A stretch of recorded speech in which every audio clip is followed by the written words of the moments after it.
wait. You're jumping ahead. You're trying to avoid a question here.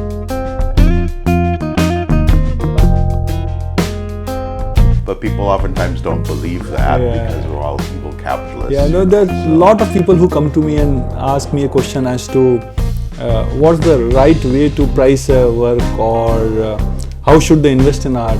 And I always answer them, just get invested in art.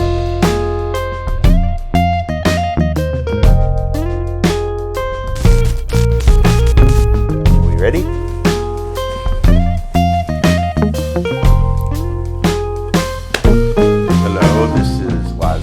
Waswo, Evil O, and today I'm actually coming from my home in Udaipur, and which is rather strange after all the road tripping we've been doing. And I'm sitting with a very good friend who lives in Udaipur, chartered accountant, whose name is Rishabh Verdia. And he has a strange story. He's not an artist, but he became a collector. And I met him about 10 years ago, and he was very interested in getting into the contemporary art scene and collecting contemporary art at a certain level, modern art. But to my surprise, he very much shifted over to collecting vintage miniature paintings, traditional miniatures, traditional Indian arts. Yeah. So we're going to talk about that journey. So how should we begin this? First, I'd like to ask you, what interested you in the contemporary art scene, and why did you eventually pull away from it? Thank you very much, Waswa. I'm indeed delighted and honored. It's my pleasure to be on your show today. So I've been very fond of one form of art, which is music, and I've been playing a lot of keyboard and singing a lot from my childhood days. And somehow my perception is that there's some linkage between the separate forms of art. Paintings, I presume, are very, very close to the music part of... so whenever I used to see paintings, it was always some sense of delight that was there within me. And when you are too young, you know, resources, your knowledge, there are lots of limitations that are there. So we were building our house, and I thought that I'll start up with few of artworks to be placed on the walls. I remember you approached me and you said you wanted me to be your guide. Yeah. And I don't know how good of a guide I was. I must have been a bad guide because you turned away from the contemporary to focus on something else. No, you also moved to the miniature form of art. So I think you have been a very, very good guide, Waswo. And it was like way back in 2006-07 when I started taking the initial artworks, and then I started studying a lot about the contemporary artists, and I read a lot. Then fortunately we met, and then I started getting the perspective of how it functions, the things function, and what's there that gets into the mind of people while they're painting, and so on and so forth. Well, you bought some major names. I remember you bought Manu Parekh. You have a couple Manu Parekhs in your collection. Yeah. You were supporting younger artists. Certainly. Jagadish Tamenyani. You bought quite a few. Subrat, some of the people that I was interested in. Yes. Brinda Miller. Brinda Miller. Yeah, Kanchan Chandra as well. And Kanchan Chandra. And what's the woman's name down in the south? Gauri Vermilla. Gauri Vermilla. Yes, you were very, very big into her. Yeah. Okay. So all these artists I found to be very, very interesting, and the best in the generation that was coming down. Manu Parekh, incidentally, was the elder one, but then I liked his work very much, and I started taking the work. And it was after some point of time, it was after 5-6 years of my collecting the contemporary art. And when you start collecting, you see a lot of work around you as well. So I saw a few artworks which kind of quite interested me in multiple ways. And when I studied that form of art, it was called a miniature art, which is a very recent term in terms of its coinage in terms of so. But then the traditional Indian miniature art, and since this region that we are in has two very prominent schools, Mewar and Nadwara, so there's a lot of work that has been done in this. No, wait, you're jumping ahead. You're trying to avoid a question here. Because I know you told me, and in fact I met you, you came to the India Art Fair one year. And it was your first time. And I thought you would be sort of wowed away by it. And when I came back, you told me that I think you said you were highly disappointed. You were highly disappointed at the quality of the art for the most part. And you felt it was a big mela, and yes, am I correct? Absolutely, so absolutely. You did go through a period of discouragement. Indeed, it was a period of discouragement, and it was the similar time, if you could say that, where there was something that was more exciting and interesting that came up, and you are absolutely right. When you say that, because the sense of happiness, the sense of delight that is supposed to come out of the works that you are collecting, although there were quite a few of good ones, but then the more and more I was trying to find out, the less I could see that's interesting me. And I'm not disregarding any form of art. It is my keen interest as to where my keen interest lies was the path that I was trying to traverse, and that's where I realized that it is time when there is a switch that is required. And when I saw the artworks, initially the very ordinary ones, the very, very traditional ones, which are not that effort driven, but a regular more tourist market driven, yes. Absolutely. But I got an opportunity to see some very, very good works. And that's where the transformation happened. So who did you first start buying among the traditional miniaturists? And I should point out right away that you buy both vintage and also current traditional miniaturists. So it started with the current traditional miniaturists. So the very early ones, for initial 2-3 works, I took from Ravi Shankar Sharma. Ravi Shankar Sharma, he's no more. He was fabulous. And he was a delight to watch, and he was a delight to meet. He was a very, very dear friend. Unfortunately, he passed away just recently. He's no more. And he was such a delight to see. When I went to see him for the first time, and he showed me the size of work, and he started explaining as to how he does it, and the sense of depth that he could create in that small piece of artwork. It kind of delighted me, and it was something that I did not experience before. So we have a saying, मोक्ष आपको मृत्यु के बाद ही प्राप्त होगा. The path to heaven only starts after you die. As soon as you dive into unless you dive into the river, there is no possibility that you could learn swimming. Right. So I took a few works from him, but then I made my mind that I'll dive deeper into this form of artwork, and that's where I started meeting quite a few of the local artists, lots of them. Right. But you really zeroed in on one artist you loved, which was Mandeep Sharma. Yes, correct? Yes, that's correct. So do you want to talk about Mandeep Sharma and the connection you made with him? And it's going with that whole project. Yeah, it's an amazing story again. So I wanted to get into making some kind of a small series on a religious text. And since it was an Indian religious text, happened to be very, very complex in terms of the imaginative part. So I wanted a series on Mahabharata and Ramayana and so on and so forth to be made. So I was trying to meet quite a few of the local artists. So unfortunately, the miniature art form is not being taught in any schools, any formal schools. So it is still under a Guru Shishya Parampara that we call it. So there is a Guru under which a kid is sent by their parents to be trained in that form of art.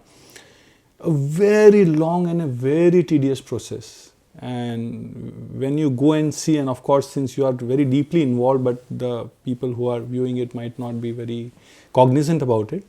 But the strokes that they make, we can't make out what they are making. You know, each stroke, the finest of the strokes that they are making, it's unbelievable how they do it. Is it their sixth sense or something that they do it? But by the time they've made 10-20 strokes, you can't make it where they have done it. Right. Many art historians, people who look at painting, and especially miniature art, Yeah. will say they can know who the artist is by the way the brush was handled, Exactly. by the way the hand Absolutely. curves on the line. Yeah. They will know who made that. Yeah, you yeah. know, So the thought that this is something that might not sustain 2 or 3 generations was also something that got me aback, you know.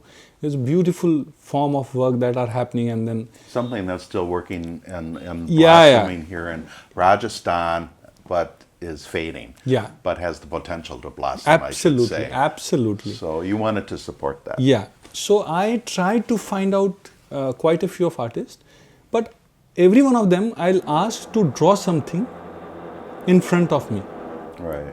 because all of them were into copying something.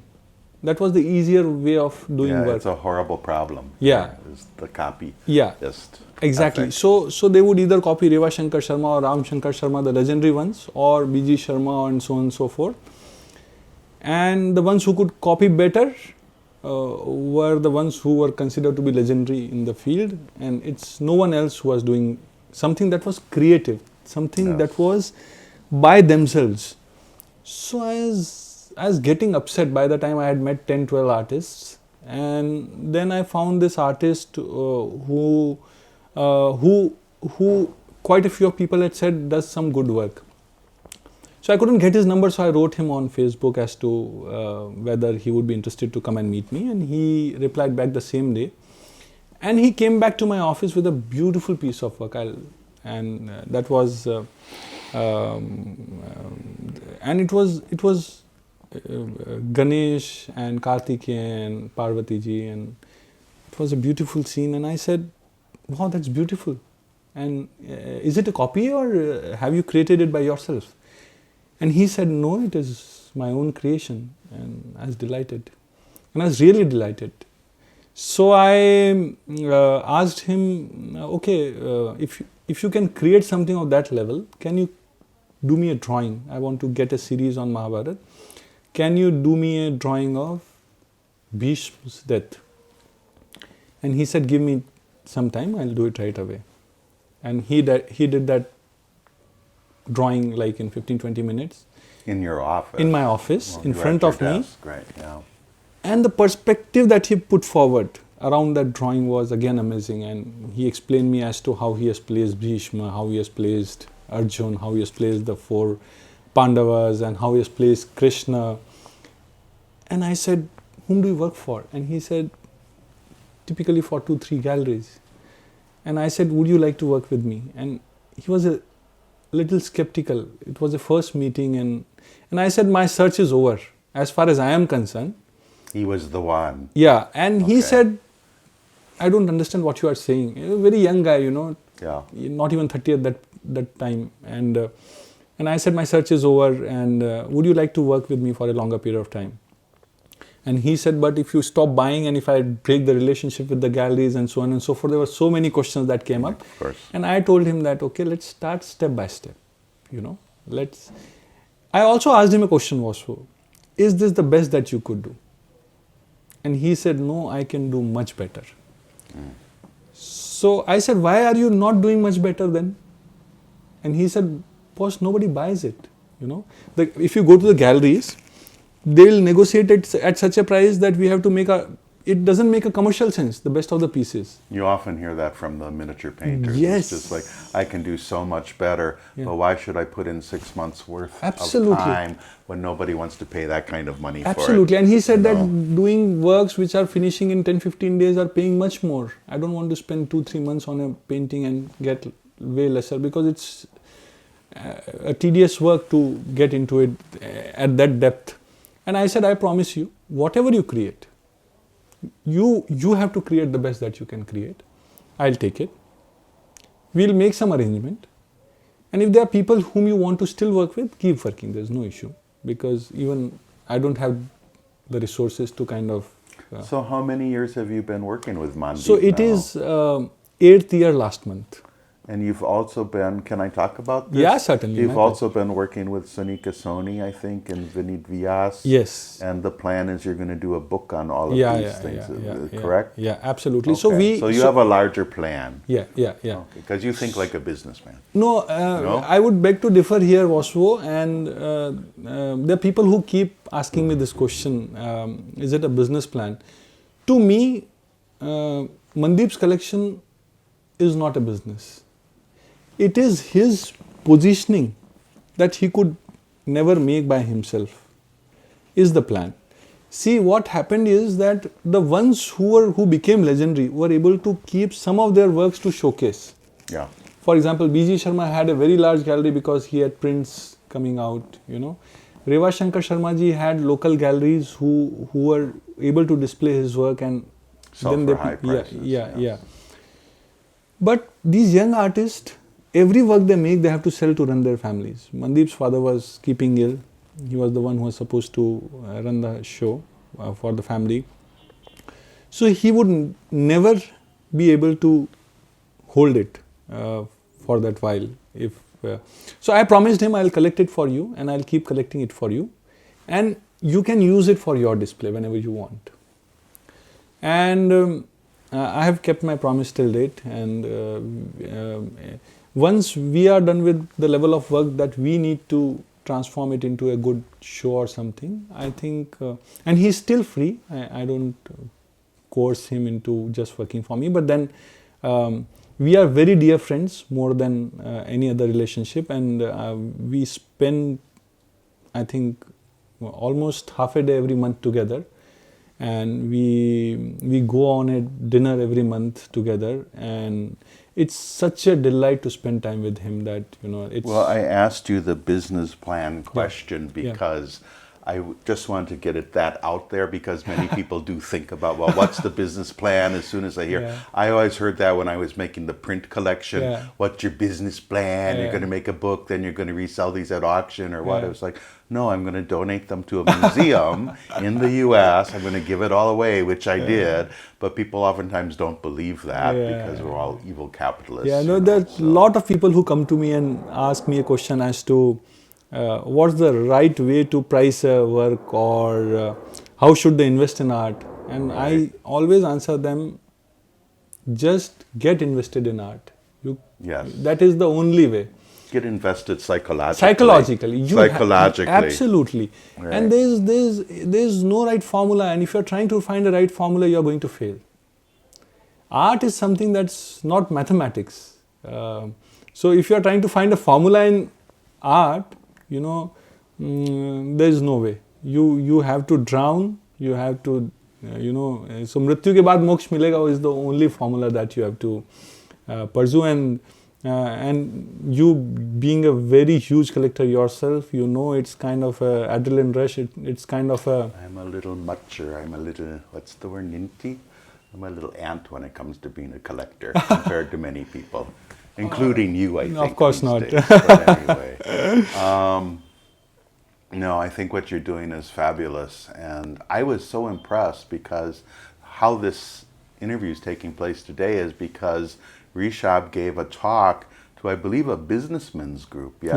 Yeah. There were a few women, but a businessmen's group. Yeah. And they said at the beginning, this was a Zoom conference. Correct. They said that they always talk business, they rarely talk about art, but Rishabh wanted to talk about his art collecting.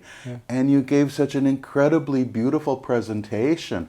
And I was like, God, Rishabh could be on stage any place in Delhi and he would sound like an academic when he talked about explaining the miniatures in your collection and what they mean to you and analyzing them. I mean, you really have done your research. Yeah, thank you very much. I'm amazed. Thank you very much, Vasco. And every art piece, because if I purchased a traditional miniature, old, which we can say art, I've I've actually invested myself into it. That's how I call it an investment. I've invested myself into it, and so if you do it that way, each artwork that you have collected has a story. Yeah, let's talk about some of, because we've talked about Mandeep. Yeah. That's how you sort of got Yeah, into yeah, this. yeah. But let's talk about your vintage collection now. Correct. Maybe talk about one or two in the vintage collection and what drew you to them. Yeah. So vintage collection actually is a subsequent addendum to the. So it was almost 5-6 months since that I got connected to a few people, and I took like 15-20 artworks which I thought were exemplary from a vintage artwork perspective, and then I met some profound good collectors, and they told me that most of them were fakes and half of them were, just the things that are quite readily available. Common. Yeah. So those were not the things to be collected. And then I realized that I have to find someone who is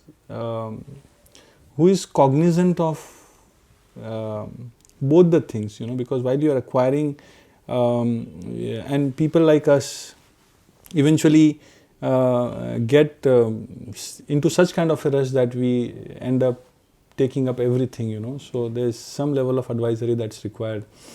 And so I slowed down a bit on it, because on Mandeep's side I was assured that the quality of You work knew what was going on with Mandeep. Yeah. But when you buy a vintage miniature, you're never ever sure if they're really produced in Jaipur. Absolutely. In the antique market. Absolutely. Yes. And that was such a...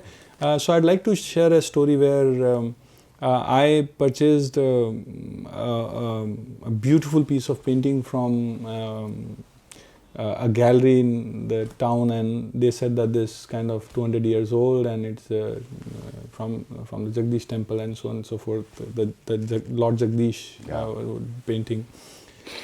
And I was delighted. It was a beautiful piece of work actually, and he charged me some huge amount for that. Right. And then I met another gallery gentleman who was who said that, okay, I'll come and see your collection. So I said I have quite a few of works, and I was boasting about how I've collected them. Right. And he came and saw, and he said, would you like to come to my gallery? And I said, okay. And he showed the same piece at his gallery from the same artist. Okay. And he said it's a fake. Right. And I then got a little perplexed. How strange, there's two of the same thing. Yeah, same to same, yeah. Right. So then he said that it's a fake, and then I thought that I'll have to work hard as to understanding the correctness, and I'll need one or two people. Incidentally, I had gone to a gallery few times before, and I could not meet the gallery owner. I had gone to their previous gallery as well before, and I could not find. And I met him, Hemant Sharma, at your party on your birthday. Yes. Yeah, at I think Buddy. Hawala. My birthday party. Yeah, on your birthday party.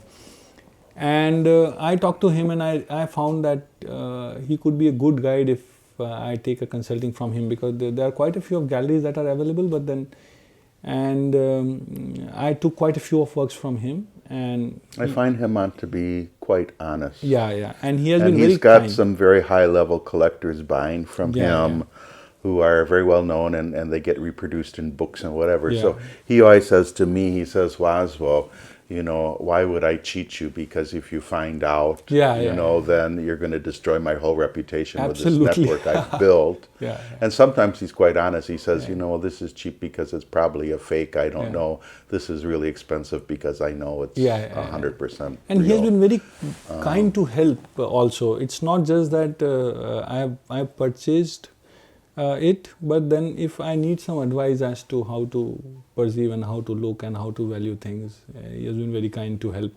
And there are quite a few of such people, 2-3 people who you need around you, so as to ascertain the authenticity. If you get dodged on price, it's still okay, But then if the thing is fake in itself, it's such a, you don't feel happy about it, and the whole... Well, I had a change of heart. Yeah.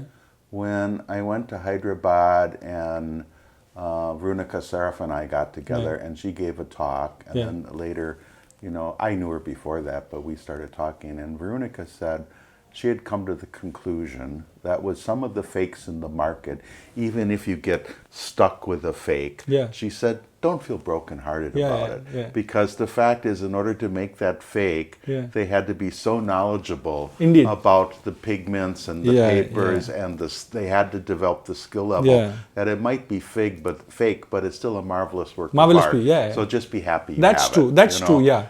So, that's very true, and I think you are absolutely right on that, Vasco. And the fact that to gather the style that happened during that period, and to get the colors and the sense of the coloring and the sense of the presentation right, would have taken them ages. Right. But then I always feel if they have that level of skill,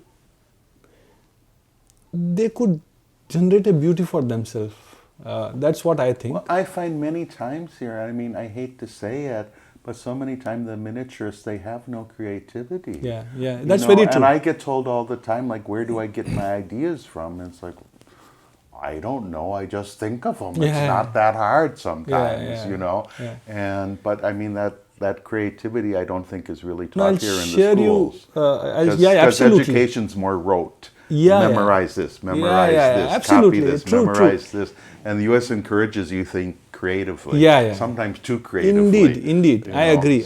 And that's the issue. And for me also, the toughest part of my education was to unlearn. Yeah. And it's very true. I keep telling it to kids and to everyone that, the whole education is to set you free. Yeah. And you get more entangled to what you're doing all the more.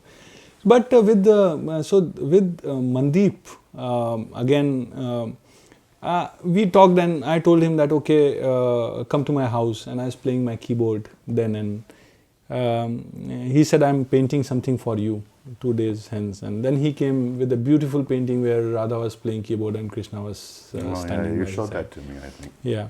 And then I told him, okay, I want to have something on this Diwali. And he said, okay. And he came back with a beautiful painting of Lakshmi ji knocking at our door. And so with him, when I work, creativity seems so indispensable. It seems so easy to come through that sometimes some I feel people have it and some people don't. This is getting long, and we could go on for an hour. Of course. I know people lose attention on YouTube. So I think we should cut it short, but I'm going to leave it with one more question. Yeah. Would you ever consider going back to contemporary in any way? Can you see yourself still buying a contemporary piece, or are you totally enthralled now by the traditional and the vintage? No, last 15 years was I haven't skipped any contemporary auction. Okay. Indian art, and still I follow each and every auction that happens. And I'm awed by the works of quite a few of the artists, young and the old. We are talking about Ganesh Pine today, and we are talking about Ramin Mondal today. I would really love to acquire quite a few things, but it is not the lack of interest, but it's always sometimes the limitation of the resources that pursue you to get into what you are really into. Right. Yeah. Rishabh, it's been wonderful talking to you. I think we should end this. Thank you for coming on. We're losing our light here too, which is another reason I'm going to stop this. So thank you so much, Rishabh Verdia. You have to wave to the camera. Yeah. Goodbye from Evil O. Please remember to like and subscribe. Very important, helps the channel. See you next week, I hope. Bye. Thank you very much. Bye-bye.